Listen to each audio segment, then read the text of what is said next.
ሰላም ጤና ይስጥልኝ ውድ የሐሴት ስፖርት አድማጮች፣ በዛሬው የስፖርት መረጃችን ማንቸስተር ሲቲ የኤፍኤ ካፕ ሻምፒዮን ሲሆን ሊቨርፑል ከአውሮፓ መድረክ ውጭ ሆኗል። ማንቸስተር ዩናይትድ በበኩሉ ሶስተኛ ደረጃ ሆኖ አጠናቋል። እነዚህንና አዳዲስ የዝውውር ዜናዎችን ጨምሮ ሌሎችም ስፖርታዊ መረጃዎች ይዤ ቀርብ ያለው በስፋት የማስደመጣችሁ ይሆናል። ቆይታችሁ ከኛ ጋር ይሁን። ጆዜ ሞሪኖ የሪያል ማድሪድ አሰልጣኝ ከሆኑ ማርከስ ራሽፎርድን ለመውሰድ ይፈልጋሉ። በሌላ በኩል ባርሴሎና ዋጋው 30 ሚሊዮን ዩሮ የሆነውን የራሽፎርድን ዝውውር ከመወሰን ይልቅ የብራይተኑን ጆዋ ፔድሮን ለማስፈረም ወኪሎቹ ጋር ለንደን ላይ ወሳኝ ስብሰባ አድርገዋል።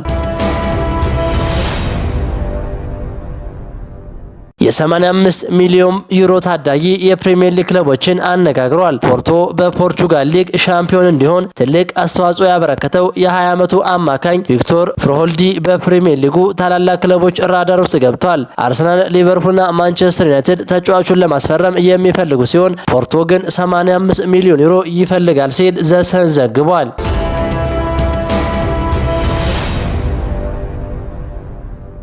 ብሩኖ ፈርናንዴዝ የማንቸስተር ዩናይትድ የዓመቱ ምርጥ ተጫዋች ሽልማትን ለአምስተኛ ጊዜ በማሸነፍ በክርስቲያኖ ሮናልዶና በዴቪድ ዴህያ ተይዞ የነበረውን ሪከርድ ሰብሯል። በዚህ የውድድር ዘመን 124 የግብ ዕድሎችን የፈጠረ ሲሆን በርናንዶ ሲልቫና ካሴሜሮ ስለሱ አስደናቂ ብቃት ምስክርነታቸውን ሰጥተዋል። ብሩኖ ለዴክላን ራይስ በአርሰናል መፈረም የነበረውን ቁጭትና አድናቆቱንም ገልጿል።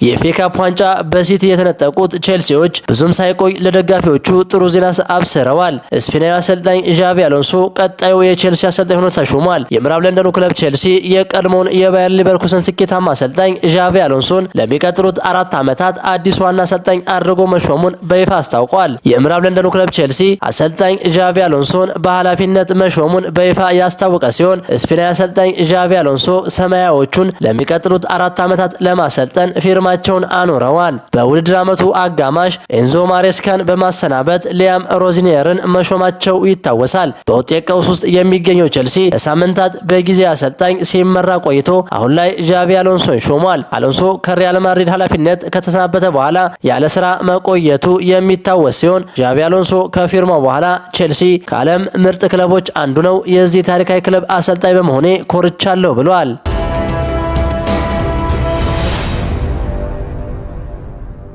ማንቸስተር ሲቲ ሻምፒዮን ሆኗል። በእንግሊዝ ኤፍኤ ካፕ ፍጻሜ ማንቸስተር ሲቲ ቼልሲን 1-0 በሆነ ውጤት በማሸነፍ ሻምፒዮን ሆኗል። የማንቸስተር ሲቲን የማሸነፊያ ጎል አንቶኒዮ ሴሜንዮ ሲያስቆጥር የአሰልጣኝ ፔፕ ጋርዲዮላ ቡድን በውድድር ዘመኑ ሁለተኛ የሀገር ውስጥ ዋንጫውን አሳክቷል። ማንቸስተር ሲቲ 8ኛ የኤፍኤ ካፕ ዋንጫውን ሲያሸንፍ፣ ቼልሲ በበኩሉ በተከታታይ ለ4ኛ ጊዜ የኤፍኤ ካፕ ፍጻሜ ተሸንፏል።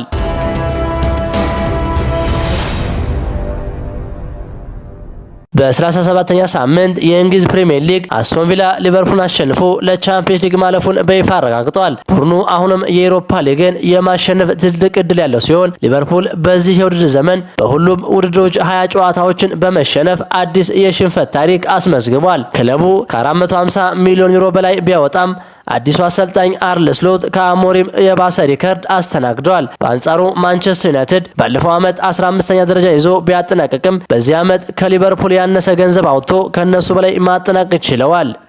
ሊቨርፑል ባለፉት 3 ጨዋታዎች ማግኘት ከሚገባው 9 ነጥብ ያገኘው 1 ነጥብ ብቻ ነው። በሌላ ጨዋታ ማንቸስተር ዩናይትድ በሜዳው ኦልድ ትራፎርድ ኖቲንግሃም ፎረስትን 3 ነጥብ በሆነ ውጤት በማሸነፍ በዘንድሮው የፕሪሚየር ሊግ የውድድር ዓመት 3ኛ ደረጃ ይዞ ማጠናቀቁን አረጋግጧል። ይህ ማራኪ ድል አሰልጣኝ ማይክል ካሪክ በሜዳቸው ካደረጓቸው 9 ጨዋታዎች ለ8ኛ ጊዜ ያሸነፉበት አስደናቂ ውጤት ሆኖ ተመዝግቧል። በዚህ አጓጊ ጨዋታ ላይ የብሩኖ ፈርናንዴዝና የካስሜሮ ጉዳይ የብዙዎችን ቀልብ የሳበ ትልቅ ክስተት ነበር። ብሩኖ ፈርናንዴዝ ለብሪያን ምቤሞ የዩናይትድን 3ኛ ግብ አመቻችቶ በማቀበል በውድድር ዓመቱ 20ኛውን አሲስት በማድረግ የፕሪሚየር ሊጉን ታሪካዊ ክብረ ወሰን ከኬቨን ዲብሩይንና ቴሪ ኦነሪ ጋር በጋራ መያዝ ችሏል። በሌላ በኩል ደግሞ ብራዚላዊ አማካይ ካሴሜሮ በ81ኛው ደቂቃ በሜሰን ማውንት ተቀይሮ ሲወጣ ከስታዲየሙ ሞቅ ያለ አሸኛኘትና ክብር ተችሮታል። ከ2 ዓመት በፊት ያልታሰበው የካሴሜሮ የማንቸስተር ዩናይትድ ቆይታም በዚህ መልኩ እጅግ በሚያምር ስንብት ተቋጭቷል። ካስሜሮ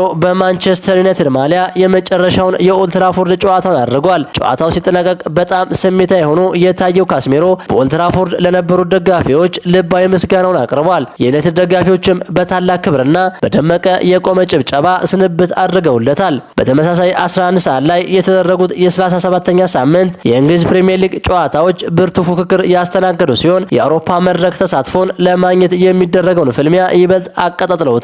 በምዕራብ ለንደን በነበረው ጨዋታ ብሬንትፎርዶች በዋታራ 2 ግሩም ጎሎች ታግዘው 2 ጊዜ መሪነታቸውን ማደስ ቢችሉም ክሪስታል ፓላሶች በብርቱ ተጋድሎ አቻ መሆን ችለዋል። ልቦቹ በሜዳቸው ነጥብ በመጣላቸው ደረጃቸውን ለማሻሻል የነበራቸውን እድል አጥብበውታል። ሌላው የዕለቱ እጅግ አስገራሚ ውጤት ሰንደርላንዶች ከሜዳቸው ውጪ በጉድሰን ፓርክ ድንቅ ብቃት በማሳየት ኤቨርተንን 3-1 በሆነ ሰፊ ውጤት አሸንፈዋል። ይህ ድል ሰንደርላንድን ወደ አውሮፓ መድረክ ይበልጥ አቅርቦታል። በኤላንድ ሮድ የነበረው ጨዋታ እጅግ ተመጣጣኝ የነበረ ቢሆንም የሊድስ ዩናይትድ ግሩም ጉዞ ግን አልቆመም። ዶሚኒክ ካልቨርት-ልዊን በጨዋታው ማጠቃለያ ላይ ያስቆጠራት ድንቅ ጎል ለሊድስ ወሳኝ 3 ነጥብ አስገኝታለች። በሞኒሊክስ ስታዲየም የተደረገው ወልቭስ ከፍልሃም ብርቱ ፍልሚያ ቢያደርጉም ያላሸናፊ ተጠናቋል።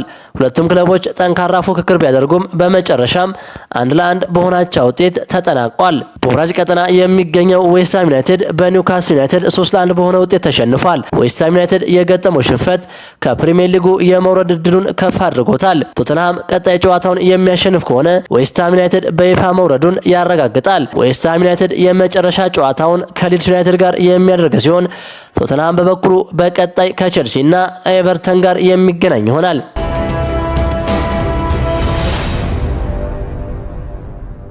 በስፔን ላሊጋ 37ኛ ሳምንት መርሃ ግብር ሪያል ማድሪድ ከሲቪያ ያደረገውን ጨዋታ 1-0 በሆነ ውጤት አሸንፏል። ቪኒሲየስ ጁኒየር የሪያል ማድሪድን የማሸነፊያ ግብ ማስቆጠር ችሏል። ሪያል ማድሪድ በ83 ነጥብ ሁለተኛ ደረጃ ላይ ሲገኝ ሲቪያ በበኩሉ በ43 ነጥብ 13ኛ ደረጃ ላይ ይገኛል። አትሌቲኮ ማድሪድም በተመሳሳይ በላሊጋው የ37ኛ ሳምንት መርሃ ግብር በግሪዝማን ብቸኛ ጎል 1-0 ጂሮናን ማሸነፍ ሲችል ባርሴሎና በበኩሉ ከሪያል ቤቲስ ጋር ያደረገውን ጨዋታ 3-1 በሆነ ውጤት ማሸነፍ ችሏል። ዛሬ ምሽት 4 ሰዓት ላይ በእንግሊዝ ፕሪሚየር ሊግ አርሰናል ከበርንሌይ የሚያደርጉት ጨዋታ ይጠበቃል። ክቡራን የሐሴ ስፖርት አድማጮች የዛሬው የስፖርት መረጃችን ይህንን ይመስል ነበር። ሐሳባችሁን በኮሜንት አጋሩኝ። ለሌሎችም እንዲደርስ ሼር አድርጉት። ቸር ተመኘን።